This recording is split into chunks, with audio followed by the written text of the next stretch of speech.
Compliance is a profession where people work tirelessly to make the world a better place. And there are hundreds of amazing and inspiring women who have helped the field develop into what it is today. Great Women in Compliance is part of the Compliance Podcast Network, so join Mary, Shirley, and Lisa Fine as they talk with women in compliance who are making a difference. Hi, welcome to the Great Women in Compliance podcast on the Compliance Podcast Network. You're hosted by Mary, Shirley, and Lisa Fine. I'm Lisa Fine, and welcome to our first interview for the spring semester. I'm really excited about this. So Maria Davanzo is the Chief Evangelist Officer for Traliant. She was recommended to me by Sarah Haddon, who is also another great woman in compliance and also leads Corporate Compliance Insights, which is another great source to get ethics and compliance news and is also, to be fair, one of our other sponsors. Again, now about Maria, prior to joining Traliant, she was the Chief Compliance Officer for Cushman Wakefield for a little over 10 years. And in that role, she was also the Chief Privacy Officer. Maria, thank you for joining me, and I hope I got all of that. So before we get to what a Chief Evangelist Officer means, can you talk a little bit about your background and how you got to this? Yeah, absolutely. So first of all, thanks so much for having me. And yeah, you got it all right. So we're good to go. So I started my career out as a lawyer, as a litigator, and fell into compliance as a lot of people that I know in compliance also did. After I did some litigation, I had a real estate transactional law practice, my own practice for 10 years, which was really interesting. And then when the real estate world fell apart, I made my way into compliance. A friend of mine knew a guy who was the GC at Starwood Capital, which is a private equity firm in Greenwich, Connecticut. And I was their first ever chief compliance officer. Spent a couple years there, then went to AIG, also a regulated type compliance role. And then I found my way to Cushman, and now I'm at Traliant. So that's me in a nutshell. All right. So with that, that Chief Evangelist Officer, I've never seen that title before. So what exactly does that mean? It sounds like it's a fabulous thing to be able to do. So tell us about it a little bit. Yeah, absolutely. Admittedly, I had not heard of that title either. And when I first started talking to Traliant, there were a couple of iterations of what the title would be. And they landed on that because we're owned by a private equity firm that invests in mid-market tech companies. And a chief evangelist is a very tech-oriented type title, right? It I think originated, if I get this right, at Apple, where Guy Kawasaki was like the second chief evangelist for Apple. And it's now very common in the tech industry. And the way I've had it explained to me is it's somebody who proclaims the good news, right? Who explains to the world how their company's product or service can improve people's lives, right? And evangelists truly have the best interest of others at heart. And when I heard that, and I was talking to our CEO, John Arendis, I said, well, that's a really great role for me because I'm really passionate about compliance, as you'll find out. And because I've done it for so long, I really felt like I could help other people. And that's really what I do. And it is a newly created role. And it's interesting that's part of Apple also and other tech companies, because I don't think about it as much. Technology is so critical to everything we do right now. And I read the press release and I thought it was really interesting because one of the things that came in there is that you'll be listening to customers and communicating those conversations around the organization to ensure that Traliant, which I think I may have said wrong before, but we fixed it. Yep. I got your name right. So it's improving the customer experience at every touch point from product vision to consumer service. And so what does that mean to you? Can you talk a little bit about what you're communicating both ways? Absolutely. So just to step back just for a second. So my role actually has three legs to it, right? Okay. One is this thought leadership concept where I go out and participate in that, whether it's by writing or interviews or what have you, speaking on panels, et cetera. The other is to have input to the product, right? Because of my area of expertise in compliance, I have input into the training. And when I got there, I watched a lot of the ethics and compliance training, and there was stuff I loved, and there was stuff I said, you need a little bit more of this, a little bit less of that, what have you. And then the third part of it is doing exactly that, meeting with customers, getting on calls with current customers, with prospects, and talking to them about, what they need, what issues are they struggling with, what could they use more of from us. A great example of that, we at the end of 2022, put together something that we like to call the Compliance Advisory Board. Mm-hmm. And we have about 6 or 7 members on that board made up of all of our customers. It's half from the HR space, half from the ethics and compliance, corporate compliance space. And we meet on a quarterly basis and we tell them some of the stuff we're doing. And we also ask them what they would like to see more from us. So one of the first calls we had, they said, you know what we really struggle with? We struggle with keeping up to date on changes in the law, certainly in the HR space, right? Certainly within the United States. And so we said, okay, we can help you with that. So we now publish an e-newsletter on a quarterly basis. And as we learn of them, we provide our customers with updates on various types of HR and compliance related law changes. Okay. And I actually think that's a really important and interesting topic too. As someone who's done both HR compliance and ABC ethics and compliance, I think the interaction to that is really critical for any company. So I guess one of the questions I have for you is, how are those two groups playing together with one another to figure those things out? Do you find that there's cohesion, some challenges? Yeah, I find honestly that there's some challenges, right? In my experience, when I was in the seat, so to speak, I worked closely with our HR group. We had to because of the number of investigations really that we were doing. And you, I'm sure, know from your experience that HR and compliance, at least in that context, must collaborate. Being on this side of it, I'm seeing that there isn't as much collaboration, at least in more of the mid or smaller size organizations.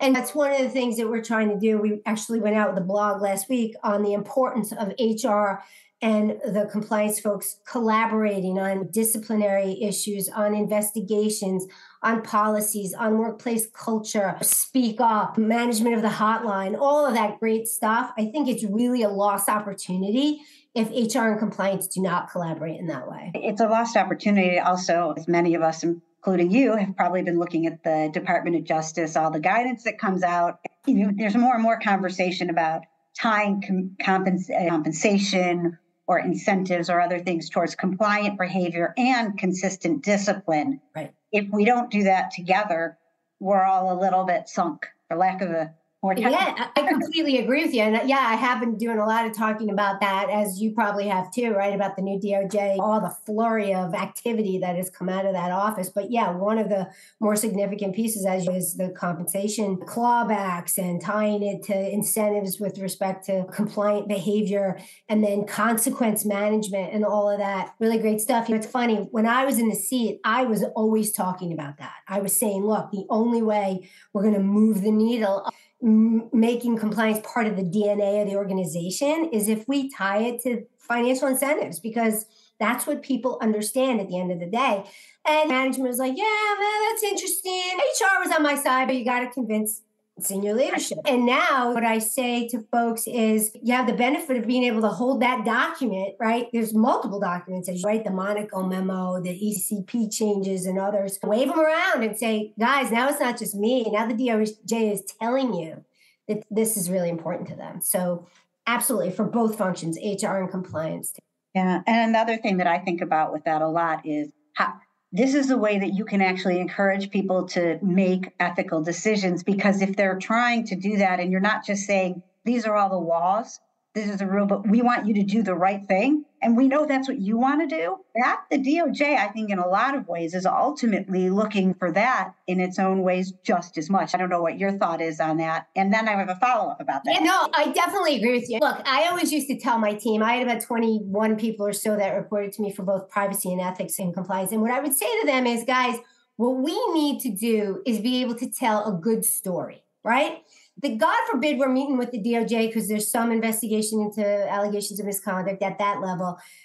They're not expecting us to insure against all kinds of rogue misconduct, right? They want, though, to know that we get it and that we are communicating that in an appropriate way to our organization and that we're doing the best that we can in order to make sure that the behavior of our folks is in line with ethics and integrity, and that we're not a shop that's going to generate a profit no matter what. And that if it's a senior person, they're going to be treated the same way as somebody who is junior. You're not just going to have those people be the scapegoats and then have the profit. That's what I've been thinking a lot about lately is you can't get away with that. Companies think if we've solved the problem at a junior level, if you're subtly encouraging them to do things wrong without saying it, you're responsible. You're not going to get an increase or a bonus. shouldn't. I completely agree with you. It's got to be, and that DOJ has come out and said that in their recent publications. It's got to be at all levels, blind to level, seniority, how much money you make for the organization, right? You have to impose your disciplinary plan, so to speak, when you're in the face of misconduct in this equal sort of way. And I got to tell you that we could talk all day about this, Lisa, right? Because that also is important, as I'm sure, to encouraging an environment in which people feel like they can come forward, right, in the event they witness something, and the company's going to do something about it, even if it happens to implicate somebody at the most senior level. And so now you have a culture where people are actually willing to bring situations to you, because I used to tell my board all the time, I want to see an uptick in hotline reports. I want to see that go up. And they were like, horrors. No, guys, if we see an uptick, that's one indicia of the program working, of the program being effective. Because I can guarantee you, just because people aren't coming forward does not mean it's not happening. Absolutely. I talk to people who are talking about fancy something. What sort of speak up campaign? What are we going to do? And then I always say two things. I say, here's the least expensive, and in my mind, one of the most effective ways. And it's going to dovetail into some other questions about training in a second, is one, you make sure that people within the business are also telling people at the end of meetings, in conversations. You can put up posters. I can say things forever, but I'm still ethics and compliance. Right. But if your business is saying, I hope you have somewhere to reach out to that you feel comfortable. But if you don't, I want you to call. I want you to put in a report. And you document that. Training is great in so many ways, but that is a way of the people showing or saying, and when I read about X in this, or I learned about it, that says a lot more when you have a VP or an SVP or who someone perceives as their tone at the top, which might not be who we traditionally consider, but you have your management level people saying this. And from a practical standpoint, it gets out there. Absolutely. I agree with you. And my view of training was always a lot broader than what Traliant offers today, right? With the e-learning and all of that. Absolutely. That's an important component of it. You have to do it. The DOJ is expecting that you're going to do it. It's part of the guidance and all of that good stuff. But I always said, look, it's also about communications. It's about I would send out monthly emails about some hot topic, like a did you know concept. Early on at Cushman, before we changed management teams, we would also send out like a police blotter kind of thing. Anonymized, absolutely. Right. But all the crazy stories that people unfortunately get themselves involved in, right? It was great because people like to read that kind of stuff. It's interesting. And then if they ever find themselves in a situation like that on their own, they're gonna think twice, because they're like, oh, wait a minute. No, first of all, the company's going to penalize that. Secondly, it sounded stupid when I heard that somebody else did it. And I would also have, to your point, absolutely to your point, senior members, even mid-level managers coming out with communications. They would bring it into their meetings. They would also send out emails. If we launched a new initiative, I would always ask if the regional president, if it was a regional thing, or the global CEO would send it out, because it's got such an impact. And as compliance officers, unfortunately, we can send out as many emails as we want, but sometimes it just becomes white noise, right? Mm-hmm. But if the CEO sends it out, that's a little different, right? That's a little different. Right. Or even if it's somebody's, with who they perceive as, absolutely. It's always 100%. The CEO or any other business person in the organization who is trying to make sales or execute on those deliverables. People expect that the lawyers are going to try to figure out, make sure you're following the law, or they think you're going to get in trouble. So compliance is everybody's job, right? Compliance is everybody's job. Exactly. So now that you've been doing this for a while in this different context, what are you hearing? We talked a little bit about it, but about stress points from either customers or also stress points for you all in trying to deliver what is needed versus people think they need, for lack of a better term. Yeah, so that's interesting. I have to tell you that the answer to that question will really depend on the type of customer, right? We deal with customers that are 500 employees less and customers that are 10,000 and above. But just generally speaking, there are issues with translations. Companies that are global struggle with translations. How do we get training out to all of the folks that we have working around the world in an economical way, right? Because translations can be super expensive, right? So before I got to Traliant, the sales folks there would struggle with that question. They were like, Maria, we don't really know how to answer that, because they'll come to us, they'll say we need 25 languages, right? And it's going to take 6 figures just to translate the training. And so I would say, all right, this was my approach. And I share this with customers all the time when I'm on the phone with them. This was my approach. We were in 60 countries around the world, right? And of course, we had to translate our training as well. And my team, when we first started to do it, they came to me with the 25 list. And I said to them, I need you to push back.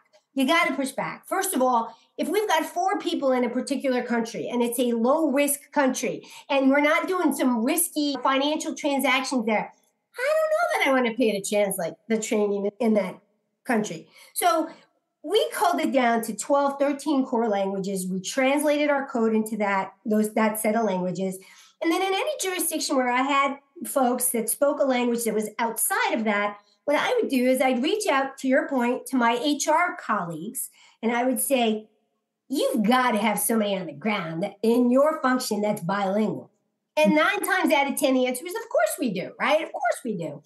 So I would train the trainer. That individual would come in and they would do the training in the local language. We would get from the vendor, and Traliant has this, the transcript that was written in English, and that individual could then do the local translation. Saved us a lot of money. So customers have been very appreciative of that approach. I've gotten on many calls where folks are like, oh, I didn't think of that.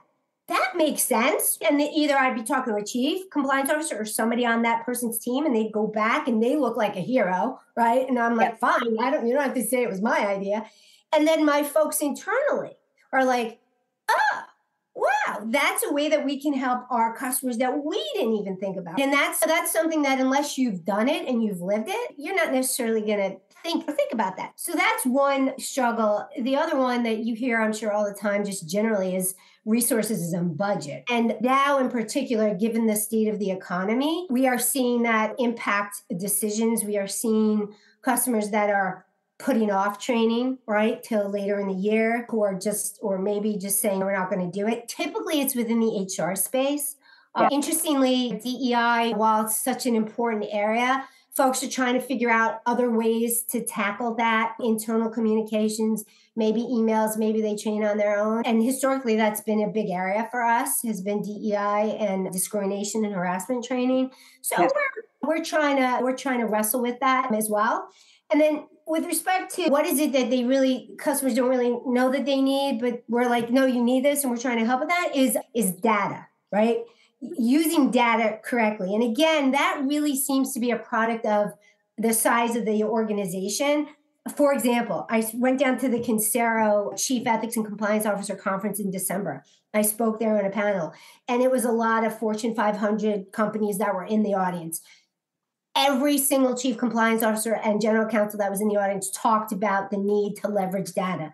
They completely got it, right? And so with those customers, we're having those conversations about how to help them. The smaller companies, they're like, no, we're not big, we're not public, we don't need that. And I'm like, no, you do, right? You have data there too. It helps you identify your risks. It helps you figure out where to allocate your very limited resources. It will help you report to your senior leadership, your stakeholders, on what your program is about, how you're helping to fix some of the issues that you all struggle with, right? And they're like, oh, yeah, well, that makes sense. So that's the conversation that we're having with a lot of customers now, is about how to better leverage data. Yeah, I mean, I think it's a huge challenge. I mean, and I will talk about how I'm a non-numbers person. But with that said, and even the data, the metrics, how do you effectively do? I think also you talked about the data a little bit. What about, is that one of the biggest, do you think that's the biggest challenge right now for effective training and learning in businesses? Is that kind of the biggest one you're seeing? Yes, I would say, that definitely is. We've come out with something that folks that are on our LMS anyway can leverage, and it's called question level reporting. And what we're trying to do is bring to the forefront of the client, the company, an understanding of who's getting what questions wrong. When I was reporting the event, we were only able to report on completion rates. And that doesn't really give a true picture of the training and the effectiveness of the training. It certainly proves that you did it. But question level reporting is an area in which you can now start to identify a little bit better the areas that, not just the risk areas, but also either the business line, the geography, or particular individuals, because you can drill down to that level, right? Like, how many times did they have to answer the question, right? Why aren't they understanding it? Is it a question issue? Is it a subject issue? And then we have the ability to send out reinforcement assets, right? So if somebody just doesn't seem to be doing very well with the anti-bribery and trust training, for example, a compliance officer can then launch a 5 or 10 minute enforcement follow-up training just to try to make sure that people are mastering the topic. And if they still aren't doing well, then at that point, the customer needs to sit down and examine whether they have some other type of systemic issue that they have to look at. I also think that you talked about translations, but cultural differences make a huge in terms of training and understanding. And I guess one of the issues I think about with that is in the gifts and hospitality or other areas. In some countries, it's just a common courtesy when you go to a meeting with the government, you bring some trinket. Now, in a lot of companies, publicly traded, others, that's something you can't do. So how you explain that, and also how you can not hurt your people who are working with you, always seems to be a challenge as well. Yeah, it really is. Like when I was in the seat, one of the things we did, we had a big in China. And as you could imagine, China has its own unique challenges. And so what we did was we created a separate business courtesies policy in China. I worked very closely with our local general counsel in China, and I had a guy on the ground, a compliance guy. And we went back and forth for a while on what it should look like because of the holiday type gifts when they have moon pies. Yeah. And so we carved out a bunch of stuff if it was below a certain level and it was not tied to this, that, or the other thing. And then everything outside of that was even stricter than the global policy. Point is, there are jurisdictions in which you're going to have to go in and have something that's specific to that country so that you don't offend, and because that's not helpful either. The business won't appreciate that. Yeah, at a minimum, you tend to not want to offend your customers. Right, exactly. That's usually a really bad day for a lot of people, especially the compliance officer. Because you're the one ruining the business. You're getting blamed. It's your fault. One of the things that when I was preparing and thinking about talking to you today is AI. Everyone with ChatGPT and all of these things, it's all over the news. My company and many others, everybody's talking about what is this development. I think Bill Gates said something like it's the hugest thing in X number of years. What are you all talking about? What are from your evangelist role thinking about that going forward and your concerns? So we're trying to be a little cautious in the AI space, right? Because there's a lot to be learned about how it's going to impact things. That said, at a high level, my CTO and I talk about, can we use AI in order to personalize learning paths, right, for people that are taking the learning? And I'm not talking just about accelerated learning. We have that test out and that kind of thing, but really more about, can AI give somebody a customized type piece of personalized learning, measuring performance, identifying knowledge gaps. It's probably going to be helpful in that regard. But I heard a story that, as a lawyer, made me bristle a little bit, and it was as follows. There was a lawyer who represents a client in Manhattan in connection with a real estate transaction and needed to write a letter to the other side about liens and list pendants and all that kind of good real estate stuff. Went into, I think it was Chat GPT or whatever they call it, and put in all these terms.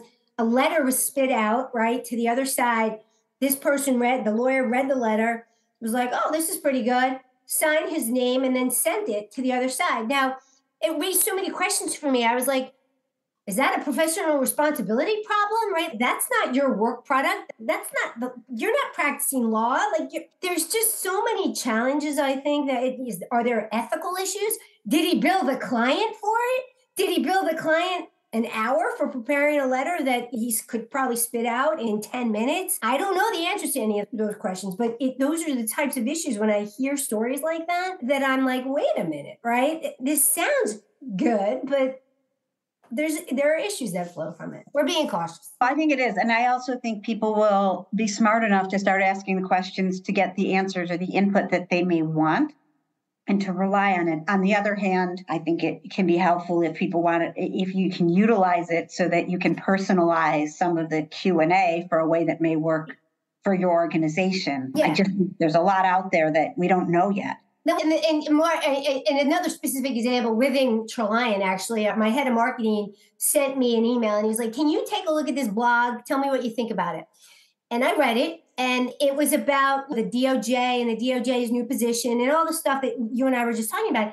And I read it. It was like off the mark, right? It was this piece of writing that like missed the point. And I was terrified that somebody on his marketing team had written it. So I wrote back and I'm like, things like this, you need to have your team send to me because I can make sure it's accurate.